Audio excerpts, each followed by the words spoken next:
Hi friends, ಇವತ್ತು Sunday ಆಗೋದ್ರಿಂದ ಸ್ವಲ್ಪ ಲೇಟಾಗಿದ್ದು ರೇಷನ್ ಕಾರ್ಡ್ಗೆ ಬೆಟ್ ಮಾಡಬೇಕಿತ್ತು. ಮಾಡ್ಬೇಕಂತ ನಾನು ಅಲ್ಲಿಗೆ ಹೋದೆ. ಅಲ್ಲಿ ನೋಡಿದ್ರೆ ಫುಲ್ ರಶ್ ಇತ್ತು. ಹಂಗೆ ಸ್ವಲ್ಪ ಸಿಟಿ ಕಡೆ ಹೋಗೋಣ ಅಂತ ನಾನು ನಮ್ಮ ಬ್ರದರು ಎಲ್ಲ ಕರ್ಕೊಂಡು ಹೋಗ್ಬೇಕಾದ್ರೆ ನಮ್ಮ ಅಪ್ಪಾಜಿ ಅವರು ಸಿಕ್ಕಿದ್ರು. ಅವರು ವೀಡಿಯೋ ಮಾಡ್ತಾರೆ ನೋಡ್ಬಿಟ್ಟು ಏನಪ್ಪ ಅಂತ ಕೇಳಿದ್ರು.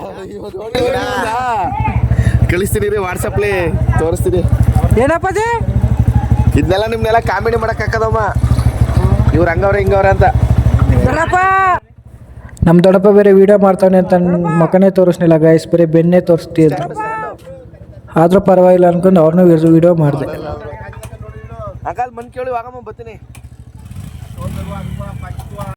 ಹಂಗೆ ಇವತ್ತು ಸಂಡೇ ಆಗೋದ್ರಿಂದ ಎಲ್ಲರ ಮನೇಲಿ ಚಿಕನ್ ಪಾರ್ಟಿ ಮಾಡ್ತಾಯಿದ್ರು. ಅದಕ್ಕೆ ಎಲ್ಲರೂ ಚಿಕನ್ ತರಕ ಹೋಗ್ತಾಯಿದ್ರು. ಅಲ್ಲ ನಮ್ಮ ಅಪ್ಪಾಜಿ ಆ ಥರ ಪಂಚೆನ ಬಿಟ್ಬಿಟ್ಟು ಬೈಕ್ ಹತ್ತಾಯಿತು ನೋಡಿ. ಮನೆಗೆ ಹೇಳಿದ್ರು ಚಿಕನ್ ತತ್ತವ್ರಿ ಅಂತ. ಮುಖತಲ್ಲಿದೆ ದೋಸೆ ತಿನ್ನೋಕೆ ಬಂದಿದ್ದೇವೆ. ಇವನು ಮಕ್ಕಳೇ ಈ ಹೋಟ್ಲ್ ಹೆಸರು ಅಜ್ಜಿಮನೆ ಹೋಟೆಲ್ ಅಂತ. ಈ ಹೋಟೆಲ್ ಯಾವಾಗಲೂ ರಶ್ ಇರುತ್ತೆ. ಯಾಕಪ್ಪ ಅಂದರೆ ಇಲ್ಲಿ ಎಲ್ಲ ಐಟಮ್ಗಳಿಗೂ ಬೆಣ್ಣೆ ಹಾಕ್ಕೊಡ್ತಾರೆ. ರೇಟು ಸ್ವಲ್ಪ ಕಮ್ಮಿ ಇರುತ್ತೆ, 30 ರೂಪಾಯಿ ಅಷ್ಟೇ. ಇಲ್ಲಿ ಫುಲ್ ರಶ್, ಫುಲ್ ಫೇಮಸ್ ಈ ಹೋಟೆಲ್ ಫುಲ್ ಫೇಮಸ್. ಇವರೇ ನೋಡಿ ಗೈಸ್ ಹೋಟೆಲ್ ಓನರ್, ಎಷ್ಟು ಎನರ್ಜಿಯಾಗಿ ಕೆಲಸ ಮಾಡ್ತಿದ್ದಾರೆ.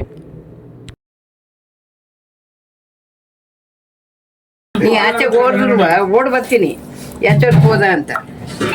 ನಮ್ಮ ಸಾಗರ್ ಮತ್ತು ನವೀನು ಫುಡ್ ರಿವ್ಯೂ ಕೊಡ್ತಾರೆ ನೋಡಿ, ಎಷ್ಟು ಚೆನ್ನಾಗೈತೆ ಅಂತ ಅವರೇ ಹೇಳ್ತಾರೆ. ಈ ವಿಡಿಯೋನ ಸಾಲುಮರ ತಿಮ್ಮಕ್ಕ ಅವ್ರಿಗೆ ಅರ್ಪಿಸುತ್ತಿದ್ದೇನೆ.